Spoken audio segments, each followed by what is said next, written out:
sometimes you just have to learn how to slog through some things, and Yeah. we can't always just blame it on the curriculum. And it's not always wise. Sometimes it is. It's Right. not always wise to just throw money at curriculum and think, well, if I just spend a few more $1,000, then that's going to fix the problem. Hey everyone, welcome back to the Schoolhouse Rocks podcast. This is part 2 of my session with Israel Wayne from the Homegrown Generation Family Expo. It was such a great conference, and if you guys missed it, it is not too late for you to go back and have access to the entire conference. You can do that by going to homegrowngeneration.com. And when you sign up for this year's conference, which we held back in March of 23, you will have access to the entire conference that we did back in 2020, which seems like a long time ago, but so much of the information is so relevant to today and to what we have going on today as well. And we had a great speaker lineup for the 2020 conference. We had Heidi St. John, Kurt Cameron, Israel Wayne was one of our speakers for that one as well, along with a long list of great speakers. So if you guys missed it, you can sign up for everything at homegrowngeneration.com. But before we get back into this conversation with Israel, I want to say thank you to our sponsor, CTC Math. If you guys are looking for a great online math program, visit ctcmath.com. Try them out for free, ctcmath.com. Now enjoy part 2 of my interview with Israel Wayne. I think as parents, we have to just, again, kind of deconstruct our government school paradigm and realize that education and schooling are completely and totally different from each other. Yeah. Let me take that one step further though and say, we have this idea that kids need to ace everything, right? You know, you see the bumper stickers, my kid is an honor student. And it's always this competition of my kid got straight A's. My kid has a 4.0 GPA. Well, not every child is made to master every subject. I mean, you look at a mathematician is probably not going to be a historian and a scientist as well. Their specialty, the way that God created them, is to be excellent at math. And a scientist is created by God to be excellent at science. And a historian is created by God to be excellent at history. And that's the world. That's how the body of Christ works together. That's how we reveal his goodness, right? And his creativity is that he created us all so differently and so uniquely.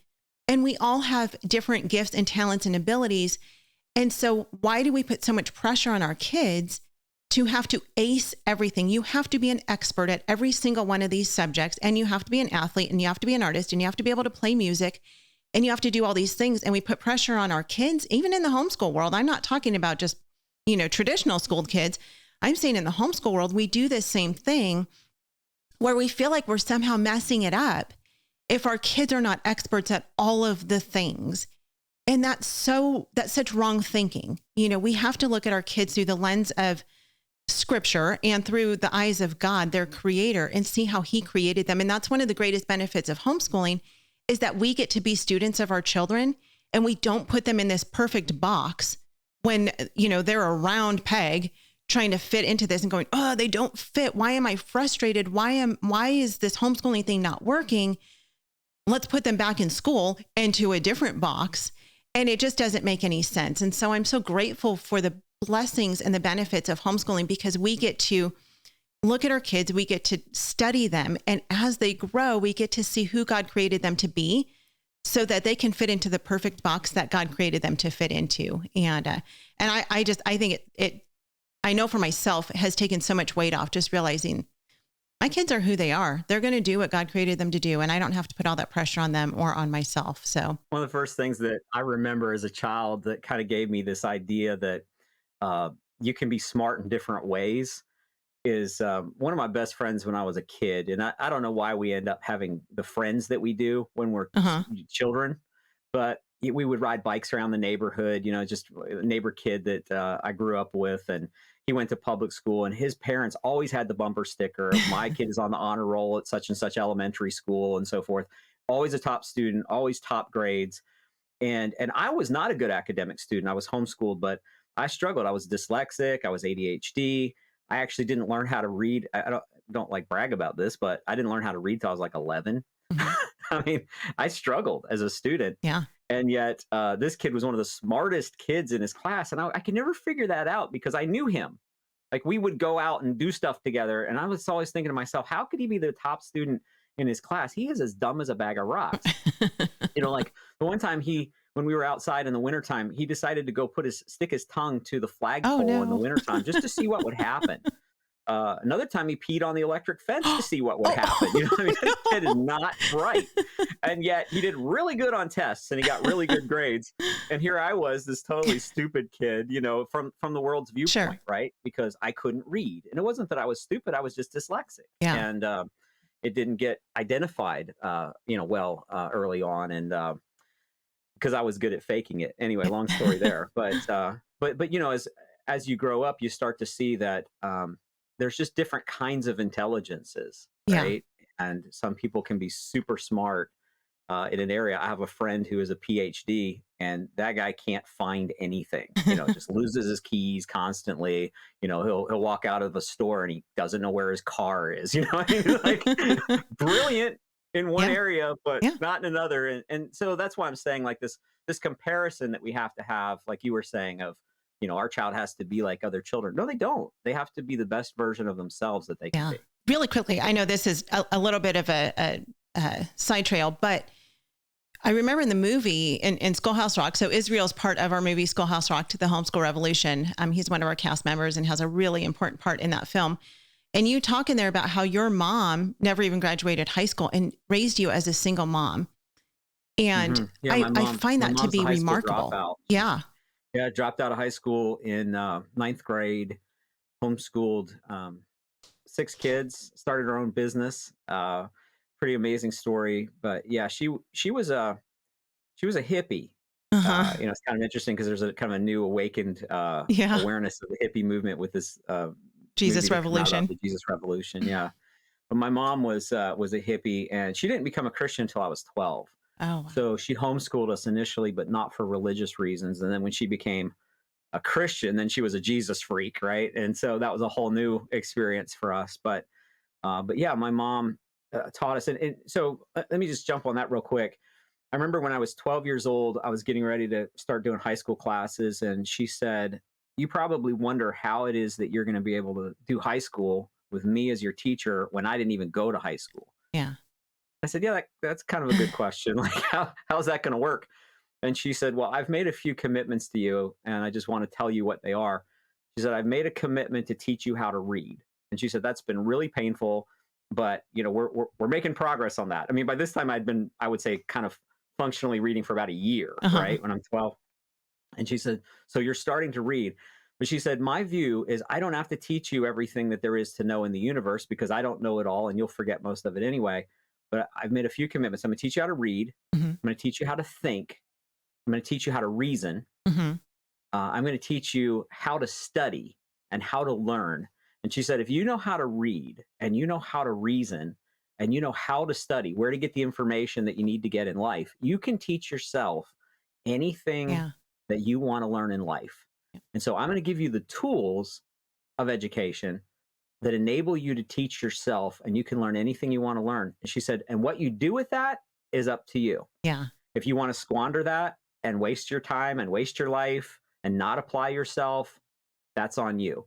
Because all I can do is give you an opportunity. I Yeah. can't force you to learn. I can't make you learn, but I can give you an opportunity." And I've done that and I will do that.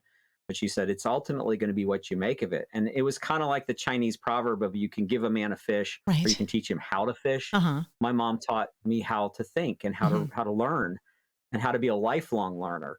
And so if my single parent high school dropout mom can do that with a dyslexic ADHD student, I think anybody can homeschool. You Yeah. just have to teach your child how to learn as Right. opposed to, again, trying to cram their head full of all this information. Yeah. Let's park there for just a second. Now we're going off just a little bit, but talk to the mom who has a child who really has no interest in learning. They literally have no desire whatsoever. They just want to play video games all day, or they want to play outside all day, or they just want to, curl up in bed all day. I mean, they just don't care. And this mom is frustrated and she's pulling her hair out and she's like, "I don't know what to do with this kid. They're lazy. They have no desire." How would you encourage that mom? What would you encourage her to do? Well, let me jump in real quick here with a plug for a book, if I Okay. can. This Yeah, book is called of course. Answers for Homeschooling: Hmm. The Top 25 Questions Critics Great Ask book. And this book literally answers almost every conceivable question that's ever been asked about Yeah. homeschooling. And so I deal with so many of these things in this book. So you can find it at our website, familyrenewal.org. Yep. But look for answers for homeschooling, top 25 questions. But on this particular one, I hit that stage when I was about 9 years old. And my mom realized that I had really only one interest, and that was baseball. We want to thank all of our sponsors for making this show possible: BJU Press Homeschool, CTC Math, Apologia, and IEW. Without them, we wouldn't be able to do this. Visit the show notes for links to these great companies and thank them for supporting the Schoolhouse Rocked podcast. I hit that stage when I was about 9 years old. And my mom realized that I had really only one interest, and that was baseball. Mm. And so this was before I had ever heard of unit studies or anybody had ever used that term. I don't even know if it was a coined term at the time. But my mom basically invented this concept of unit studies for me. Hmm. I'm not saying she invented unit studies, but I mean, that's what it was. Yeah. And she basically made my whole year that year be all about baseball. So for math, for example, I learned how to do percentages by studying batting averages and earned run averages on baseball cards. I I was learning history by studying about the history of baseball and then how it fit into the timeline of everything else that was happening. So we studied about Jackie Robinson and integration and how there had been segregated leagues, and so we learned about that. But we also learned about like what happened during World War II and that Ted Williams was actually in the military and got drafted. All these different things. Or I think he volunteered actually, but how there was like all these other things that were going on in the world while still following the baseball track, right? And Yeah. one of the assignments that she gave me, which now seems kind of crazy for a 9-year-old, but she told me she wanted me to make a proposal to an imaginary city that I want to build a baseball stadium, and to calculate somehow, had to research it. How much would this cost?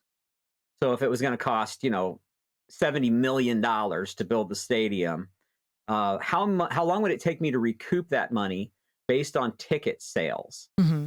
And so that was awesome to me because I knew so much about baseball. I could tell you every fact there was to know about baseball, but I knew that the bleacher seats were this much and the mezzanine seats were this much, and and the seats over the dugout were this much. And so I had to calculate how many seats the stadium had, how much potential if you filled all the seats, how much you could make per game. There's 162 games a year, how much you'd make annually, but then you have player salaries. Like, I was so obsessed with Yeah. baseball at that time that I just wanted to learn. And so then she had me study like what makes a curveball curve. Oh, So wow. physics and Yeah. science Wow. was on learning about the physics of a curveball. And I was obsessed for the whole year and just couldn't get enough of it. Yeah. I'm sure it was really hard on my mom because there's no written curriculum for this, right? She's just Right. having to kind of use the library and And there's no internet. encyclopedias and right. And so but what an amazing opportunity for me to just hone in and do a Yeah. deep dive on my interest, for a whole year. Now, in one sense, that's very difficult to sustain. I get that, and that may not be terribly practical if you're trying to homeschool 4 children and you got this one child. Right. But I think that's what I'm trying to show with that is just that homeschooling can give you a completely different paradigm where you don't have to Yeah. do things like the public school. Right. You can create your own path. You can make a completely different approach, and hone in on your child's one interest if that's all they have. Yeah. Another thing I would say there is, if possible, and this isn't always possible. In my case, it wasn't possible, but in those cases, you often have to get dad involved as well, Hmm. because when mom's trying to pull the whole cart up the hill by herself, it's really unfair and unreasonable. Yeah. But oftentimes dads can come along if they're willing, and if they are agreeable to it, they can come along and just be a humongous help Mm. in sometimes teaching it in a different way, Yeah. spending a little time working with the homework, tutoring, whatever. And Sure. sometimes you'll see that they can connect or communicate in a way that sometimes mom doesn't. And then finally, there are some things that we just have to do even though it's not fun and we don't like it. Yeah. Yeah. And so there's a certain amount of just dedication, because we all have in our jobs things that we like and things we don't like, and we Yeah. have to do all of it. And so you can't just say, oh, well, my child doesn't like this, so we're not going to do it. Right. There is a point where you have to teach your child to be diligent as well. Sure. And for mom and dad, they have to be diligent too. It takes intentionality for us as moms to figure out what works best for our kids. And it would be nice if all of our kids fit perfectly into that box. They all learned the same. They all wanted to learn the same thing, had the same interests, had the same giftings, but it doesn't work that way. Praise God, it doesn't work that way. We'd live in a very boring world if we all thought and learned exactly the same way. Yeah, for But sure. as parents, we have to be intentional in the way that we teach our kids, right? And it takes work for mom to be able to do that. So we also can't be lazy. I think sometimes moms come into homeschooling thinking, oh, I'll just throw this curriculum at them and they'll be fine. And there are lots of resources and we are, we outsource lots of stuff, CTC Math, BJU Press has amazing online courses, so some of our subjects for our girls during some of the years, we've outsourced things. I'm not a math person. I cannot teach my kids math because remember, algebra doesn't really matter for me. So I can't teach that to my kids, but there are sources that I can use to teach those. And so you can outsource some of the stuff, but we still have to be intentional about teaching them and being flexible and able and willing to change things when they're not working. And realizing, like you said, every kid is so different and really honing in on their strengths. Some kids are super academic, some are not, but they have other strengths. And so helping our kids to realize what strengths they have is so important. So I'd like to jump in on that too, real quick, if I can. yeah, I of should course. say, I did video high school. So I Uh-huh. had traditional textbooks, but Okay. video classroom supplements Yeah. at the same time. I know BJU offers that. Yeah. That's the kind of thing that I did in high school. Right. And that was helpful because basically I had teachers who were able Right. to teach me these classes, even though I'm still at Uh-huh. home. My mom would still do the grading and all of that because she Yep. had a teacher guide with an answer key, right? But that was helpful for me. So, at a time where she's working with younger children Hmm. that she's having to give her, one-on-one attention. Yeah. It was a lot like sitting in class for me in high school because I'm Sure. watching the video doing the text. So it was a lot like a classroom experience, but Yeah. that was helpful for me. And that still is an option for some people. Yeah. So I wanted to mention that worked very well for me in high school. Absolutely. And co-ops as well. Both of our girls do co-ops this year and it's fun. They love being able to learn from other people who we trust. They don't learn everything from them, but they are learning how to cook and they're learning creation science and, different things. And it's amazing. And so, yeah, so many great resources out there for us moms. You don't have to do it all alone. All right. What's your next point? We have a few minutes. And again, if you guys have questions, please pop those in. We would love to answer them. But I'll let you continue on with some of the So another mistakes. one is what I call the myth of the magic curriculum. And so I was at a homeschool conference. I was talking to a mom and she came up to me at the booth and after, she'd heard me speak and she said, "What math curriculum do you recommend?" And I said, "Well, tell me about your situation." She said, "Well, I have this daughter who's 11 years old." And she said, "We just have not found a math program that works for her." And I said, "Okay, so what have you used?" And she went down through this whole list and I'll, just throw out some names, but I'm not endorsing or Hmm. condemning anybody. I'm just throwing out names. But she said, "Well, we've tried teaching textbooks. We've tried Saxon. We've tried Matthew C. We've tried Abeka. We've tried Bob Jones. We've tried," she just goes through this whole list, right? And so I'm going, wow. And she had bought like 9 different math curriculum programs. And so what she said is, we're trying to find a good math program. And I didn't mean to laugh, but I just did. And I said, "Well, can I just throw an idea at you?" And she's like, "Okay." And I said, "I'm just going to suggest the problem is probably not that there's something mortally wrong with any of those math programs, although they are different from each other Uh-huh. and some of them have different approaches and so forth. The problem is very likely that your daughter doesn't like math." Like, Hmm. you know, that's a real possibility here, and that you could spend another, $3,000 on math programs, and it may just be that she just doesn't like math. Yeah. And, that's how it works sometimes. I don't particularly like lima beans. You could probably, when people say, "Oh, you just haven't had them right. I can fix them in a way that you'll let," well, Probably not, actually. Like, you can make the best lima beans on the planet. What if you You could put be the bacon on best them, lima Israel? bean chef there is, and I probably, personally, I probably still are not really gonna connect to those lima beans. And so there is a sense sometimes where I think parents often throw way too much money at curriculum, thinking that the curriculum is the problem or that the curriculum is going to solve the problem that their student is having. And oftentimes it's just as very simple as your child does not like math and they won't. Mhm. And it's one of those things that they don't necessarily have to enjoy it. Yeah. They do need to learn it. And there's probably not going to be a perfect magic curriculum that they just think is fun. Yeah. And I think sometimes we do fall into too much of a trap of trying to make everything fun for our child. And I know I sound like I'm contradicting myself after what I said of a year of learning baseball, right? So there's a balance Sure. there. I think homeschooling does give you the capacity, if you can, to make something more enjoyable rather than less. And that's always a desirable goal. If you can make something less painful for your child, that's great. But at the end of the day, your child, you will always have a child who doesn't like writing or doesn't like English or doesn't like history or whatever it is. And they're all going to be different. But sometimes you just have to learn how to slog through some things. And Yeah. we can't always just blame it on the curriculum. And it's not always wise. Sometimes it is. It's Right. not always wise to just throw money at curriculum and think, well, if I just spend a few more $1,000, then that's going to fix the problem. I hope you've enjoyed part 2 of my interview with Israel Wayne from the Homegrown Generation Family Expo.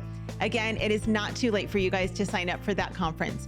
Homegrowngeneration.com. Sign up, look in the show notes for a discount code, and you will have access to the entire conference. It is such an encouragement. I love listening to these sessions over and over again, and God has just been so gracious to provide an incredible speaker lineup for us. So visit homegrowngeneration.com. Thank you guys for listening. You can find out everything you need to know about the Schoolhouse Rocked ministry by going to our website at schoolhouserocked.com. Make sure you stay tuned to the very end of this show for a clip of what's coming next on the podcast. Education is discipleship, and this is something I didn't understand until I was probably 3 years into homeschooling. The Bible teaches us in Luke 6:40 that when a student is fully trained, he will be like his teacher. And as we look around the culture right now, I think it begs the question, who is teaching our children? Who is teaching our children, and what are they teaching our children? And to me, the primary benefit of having my children home with me is I am able to impart my worldview to my children. This concept of I call it drill and kill, where we're just going to go through 42 sentences a day diagramming. What it does, it frustrates the student and it Yeah. makes them hate learning. And you don't have to do that. Just realize you don't have to do every single drill or every single question on the test Right. if it's just repetitive drill information. Yeah. So you can skip a lot of that. You can say, look, if there's 42 of those, do 5, and then let's move on to the next thing.